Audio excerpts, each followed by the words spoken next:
All right, let's start at the beginning. And I mean the real beginning. The single most important thing you can do when it comes to your money is to have a plan. Now I get it. Planning doesn't sound exciting. It doesn't give you that same adrenaline rush as hitting checkout on your online cart or booking a spontaneous trip with friends. But here's the deal. Financial planning is not about restricting your freedom. It's actually the opposite. It's about creating freedom. Think about it this way. If you wanted to drive from Los Angeles to New York, you wouldn't just get in your car and start driving east without a GPS snacks or knowing how long it's going to take, right? If you did, you'd probably end up broke, hangry, and in the wrong state. That's kind of what happens when people try to go through life without a financial plan. Having a plan means you know where you're headed. You've thought about what kind of life you want, and you've started connecting the dots to get there, using your money as the tool. Financial success doesn't happen by accident. People who feel in control of their finances aren't just lucky, they made a plan and they worked the plan. It doesn't mean they're rich, it means they're intentional. And here's where the stress part comes in. Money stress is real.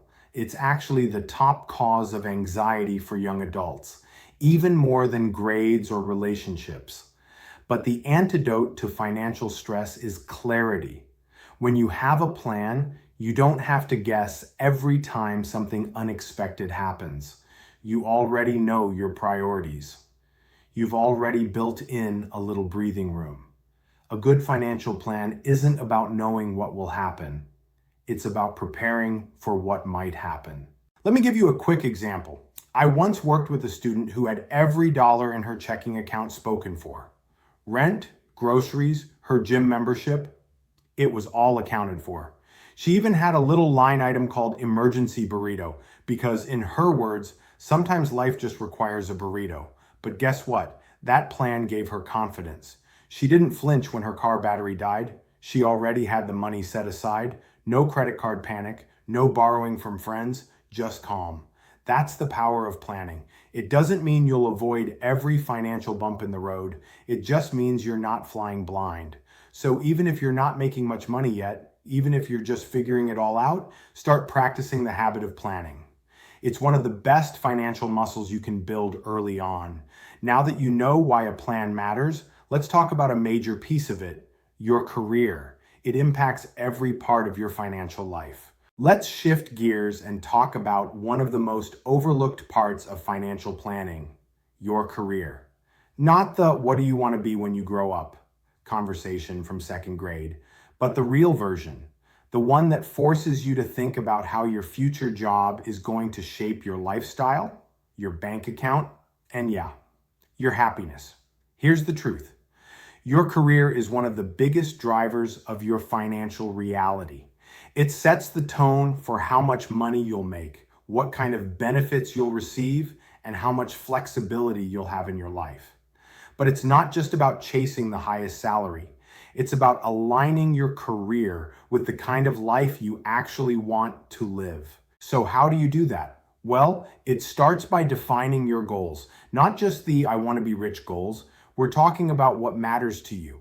Where do you see yourself in 5, 10, even 20 years? Do you picture yourself in a high rise in a big city or somewhere with more space and a slower pace? Are you hoping to travel often, or would you rather stay close to family? These lifestyle choices matter because they influence what kind of income you'll need to support them.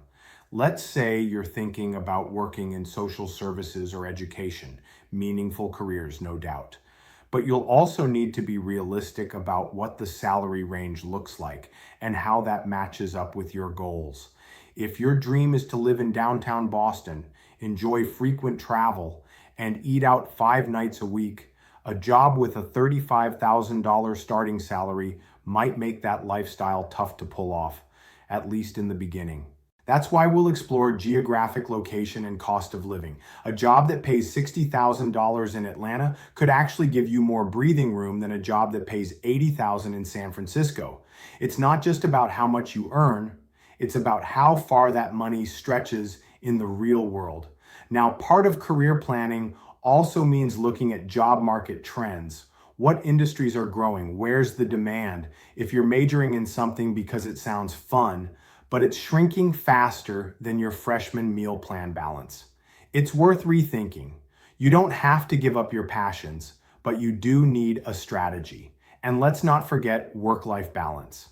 A career in tech might offer great pay, but could also mean long hours and high pressure. On the flip side, a career in education might offer more stability and vacation time, but the paycheck will look very different. These are the trade-offs you need to understand now so you're not blindsided later. Successful career planning is about taking a step back and asking, what kind of life do I want to live? And what kind of job supports that life? You're not just choosing a job, you're choosing a lifestyle. And that's the foundation for everything else we'll talk about in this course. Ready for the next piece? We're going to keep going deeper by helping you define your goals, not just dream about them. Let's keep it rolling. All right, now it's time to do a little vision work. This is where you start connecting the dots between your future and your finances. Picture your life 5 or 10 years from now. Where are you living? What kind of job do you have? Are you working remotely or building your own business? Write a few of those ideas down. This is where you define your goals. And once you're clear, you can reverse engineer your financial plan to reach them. Let's break this down. Where you live affects everything. Your rent, your transportation, even your grocery bill. Living in Austin is not the same as Des Moines. So if you're dreaming of post-grad life in a big city like Los Angeles or Manhattan, let's figure out what kind of salary makes that realistic. A job that pays $60,000 might sound great, until half of it goes to rent. That's why understanding cost of living matters. There are free tools that help compare cities. We'll go through those in class. Now think about lifestyle. Do you want the hustle and prestige of a high-pressure career? Or would you rather have more flexibility, time for side projects, or space to travel? Both are fine, but they come with different financial paths. And your vision might change. That's normal.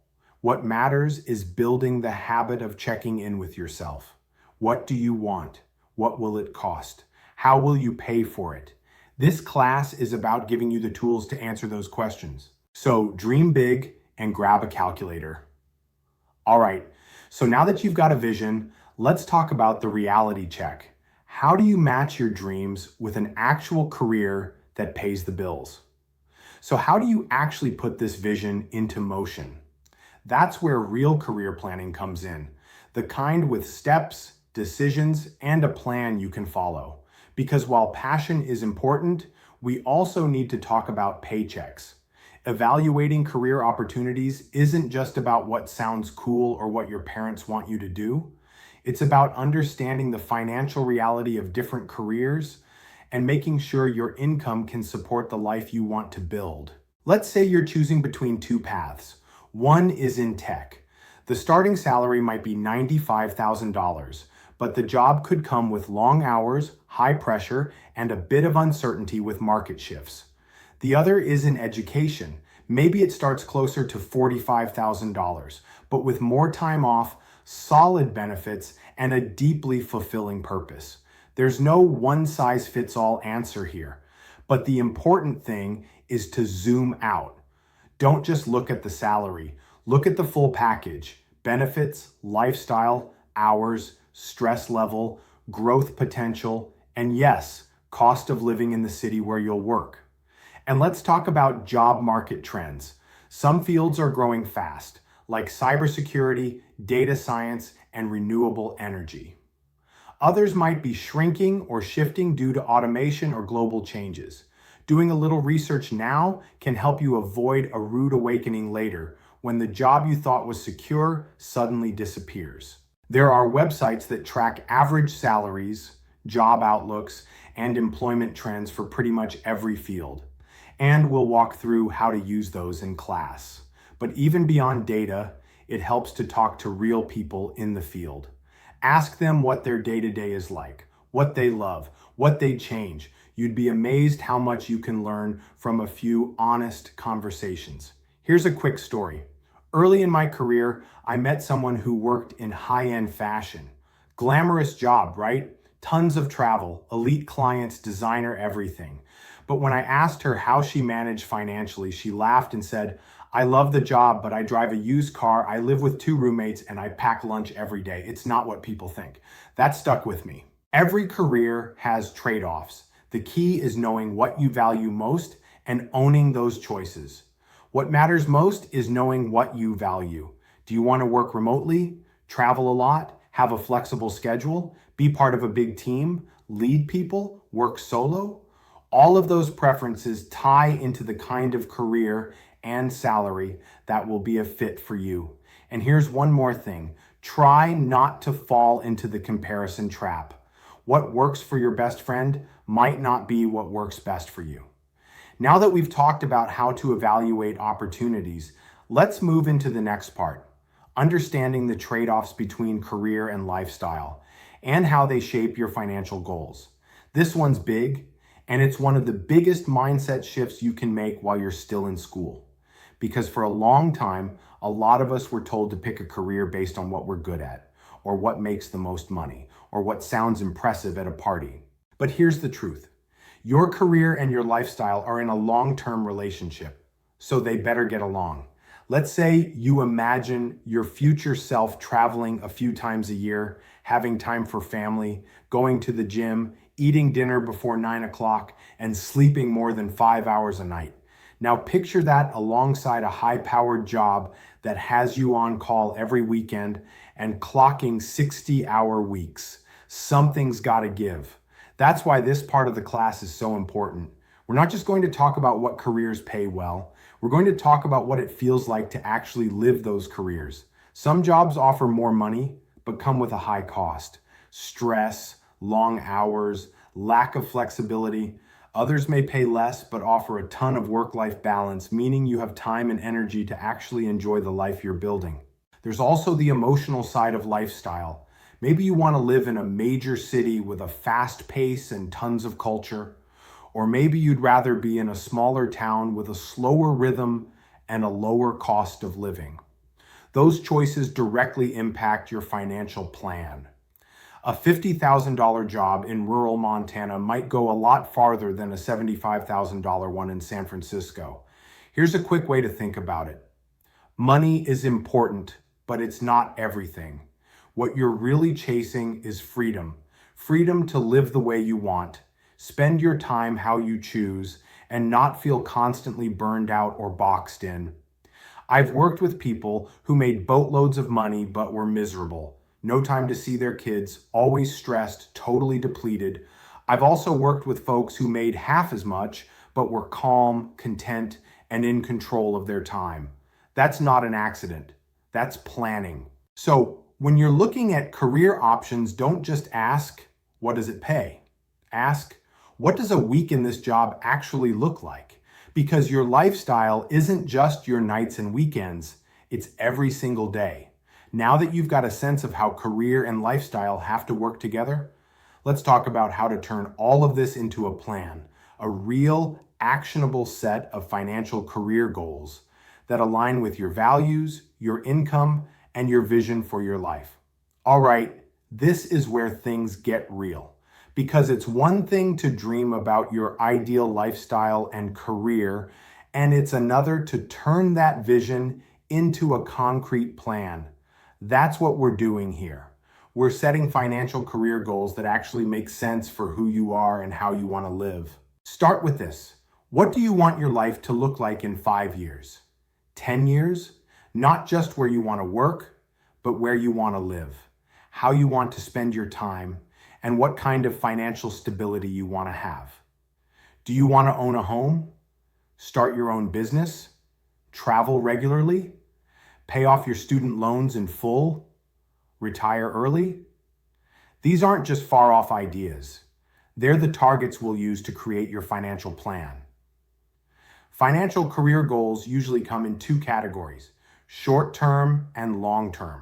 A short-term goal could be graduating with as little debt as possible, landing a job that covers your basic living expenses and still gives you room to save, or building an emergency fund that covers 3 months of your expenses. It might also mean opening a Roth IRA and putting away a little bit each month, even if it's just $50. Long-term goals might stretch a little further. Maybe you want to buy your first home before age 35. Maybe you dream of saving enough to take a sabbatical year by 40, or being completely debt-free, including your mortgage, by 50. Or maybe your big picture dream is retiring with enough to live comfortably and travel whenever you want. Now, this doesn't mean you have to chase the highest paying job. It just means you have to be honest about the trade-offs. If you choose a lower paying career because you love it, that's awesome. But you'll need to adjust your financial strategy to make it work. That might include living in a city with a lower cost of living, holding off on some big purchases, or finding creative ways to generate additional income. It's all possible as long as it's intentional. Another thing to remember, goals should be flexible. Life is going to throw you curveballs. You might change your mind about what you want, or stumble into an opportunity that wasn't on your radar. That's not failure, it's flexibility. But if you start with a plan, you'll always have a North Star to guide you, even if the journey takes a few unexpected turns. And here's a final tip. Write your goals down. I'm serious. Don't just think about them. Actually put them in your notes app, a journal, or even on a sticky note on your bathroom mirror. When your goals are visible, they stay top of mind. And when you check in on them every so often, even just once a month, you start making little decisions that move you closer without even realizing it. So go ahead. Define what success looks like for you, not for your parents, your friends, or anyone else. Then start building a financial plan that supports that version of success, one choice at a time. Next, we're going to talk about how to take those goals and actually turn them into a career plan with real steps that get you where you want to go. Now, let's talk about how to turn all this into action with real steps for successful career planning. Because here's the thing, your career isn't just a job. It's the engine that funds your lifestyle, your goals, and your future. And yet, a lot of people stumble into their careers by accident. They follow what their parents did, or they pick a major because it sounds interesting, or they take the first job that says yes. There's no judgment here. We've all made decisions like that. But if you want to be intentional about your money, you've got to be intentional about your career too. So let's start with one of the most important questions. What does financial independence look like to you? Maybe it means having enough money to leave a job you don't like. Maybe it means paying off student loans by age 30. Or maybe it means being able to take a month off every summer to travel or recharge. Whatever it is, knowing your version of financial independence helps you reverse engineer your career path. Then ask yourself, does the career I'm aiming for support that version of independence? Let's say you're considering a career in social work. That's incredible work. It changes lives. But it's also a field that tends to have lower salaries. If that's what you want to do, awesome. But you'll need a plan that accounts for it. That might mean living in a lower cost area, having a roommate for a while, or driving your car a little longer before trading it in.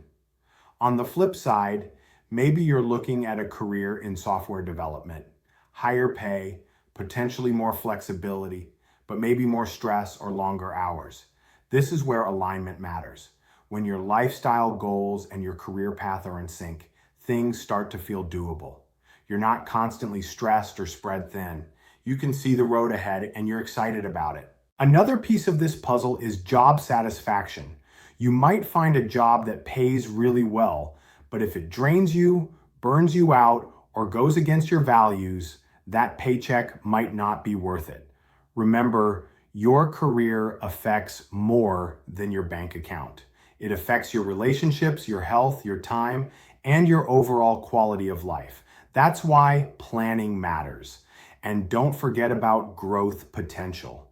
You might start in a job that doesn't pay much, but if there's room to grow, learn, and increase your income over time, it could be the perfect launchpad.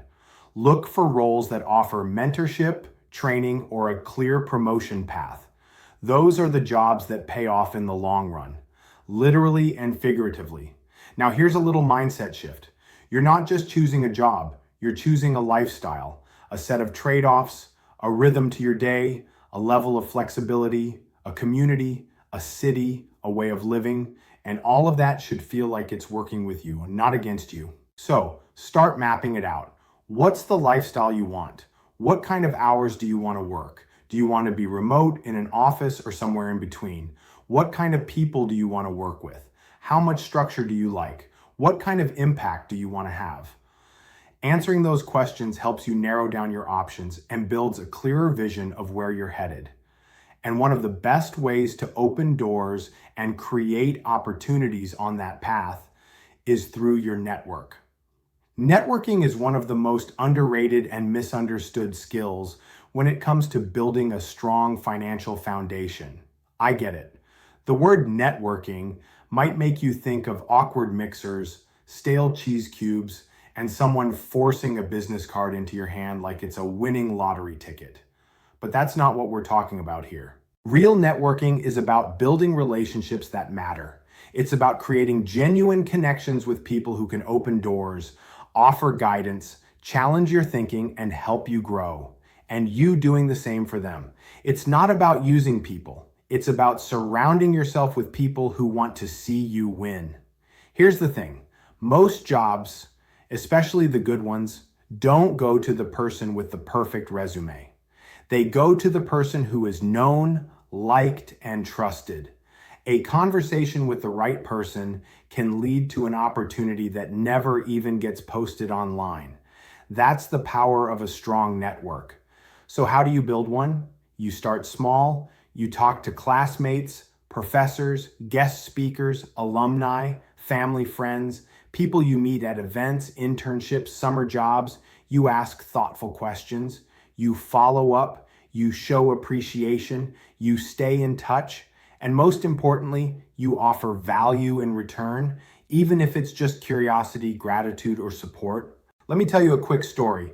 Early in my career, I reached out to someone I really admired in the financial industry. I didn't ask for a job. I just asked for 15 minutes to hear how they got started. That one conversation turned into a mentorship. That mentorship opened doors. And one of those doors became the opportunity that changed the entire trajectory of my career. All because I asked a question and sent a thank you note. You don't have to be outgoing or work a room like a politician. You just have to be willing to connect, show up, ask questions, be curious, listen more than you talk. And remember, networking isn't just what you can get, it's what you can give. And that brings us full circle, because networking, like financial planning, is about being intentional. You don't wait until you're desperate to build a network. You build it now when you're curious, open, and willing to learn. That way, when it's time to make a move, apply for a job, start a business, pivot in your career, you're not starting from scratch. You're leaning on the relationships you've already invested in. All right, you've now got the big picture. You understand how financial planning, career choices, lifestyle goals, relationships, and networking all intersect.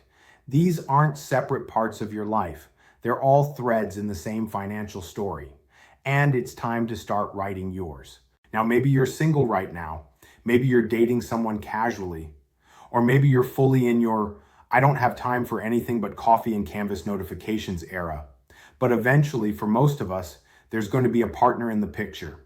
And when that happens, your financial life won't just be your own anymore. It becomes a shared journey. Here's where it gets real. Who you choose to partner with can either make that financial journey smoother than a freshly paved bike path, or turn it into a pothole-ridden demolition derby. Let's start with one of the most common challenges, spender versus saver. Some people love spreadsheets. They track expenses, set goals, and get a weird sense of joy watching their net worth go up a few dollars. Others, they're team YOLO. They believe in living for the moment, and they can justify just about any purchase. concert tickets, late night Uber Eats, even matching pajamas for their dog. The challenge isn't that one of those mindsets is better than the other. It's that when two people with totally different financial habits try to build a life together, and they haven't talked about those habits, stress is inevitable. Money arguments are one of the top reasons relationships hit rough patches and sometimes break entirely. And it usually starts small. Someone forgets to Venmo their half of the rent. Someone keeps forgetting how much they spent on brunch. Over time, those little cracks become bigger gaps. That's why open, honest conversations about money are so important, and not just when things go sideways. Early on, before you merge bank accounts, move in together, or make big decisions, ask questions like, how did your family talk about money growing up? What does financial success mean to you? What are your biggest money fears? What are your biggest money dreams? These aren't just good conversation starters. They're flashlight questions. They help you see what's ahead so you're not stumbling around in the dark later. And if you're already in a relationship, this is not about pointing fingers. It's about figuring out how to be a team. If one of you wants to travel the world and the other wants to settle down with a mortgage and 2 dogs, great. Let's talk about how to make that work. Or if one of you is laser focused on building a 6-month emergency fund and the other is impulse buying throw pillows at 2 a.m, that's not a deal breaker. That's a signal to communicate and get aligned. This concept also stretches beyond romance. Roommates, business partners, even close friends you're financially entangled with. If you're signing a lease together, going into business, or co-owning anything, you need to be on the same financial wavelength. Bottom line, love is important. Chemistry is great, but alignment around money, that's what builds a real future. So start now. Learn how to talk about money without shame. Learn how to listen without judgment. That way, when the time comes to build something with someone, you'll be ready. Let's keep going. So let's bring it all together. What we covered today isn't just the foundation of this course. It's the foundation of your financial life. We started with the importance of financial planning, not planning in the boring sense, planning in the empowering sense, knowing where you're headed, feeling in control, and making choices that support the life you want to live. We talked about career planning, not just chasing a paycheck, but aligning your job with your values, your lifestyle, and yes, your financial goals. Because yes, money matters, but so does loving what you do and actually living the life you imagined when you dreamed big. We explored how to evaluate careers, set goals, and make trade-offs, understanding that no one path is perfect, but the right path is the one that fits you. We walked through how things like where you live and what kind of life you want can completely change how far your paycheck goes. Because $48,000 in Atlanta is not the same as $48,000 in San Francisco. We talked about networking, not as something cringy or fake, but as one of the most valuable career tools you can use.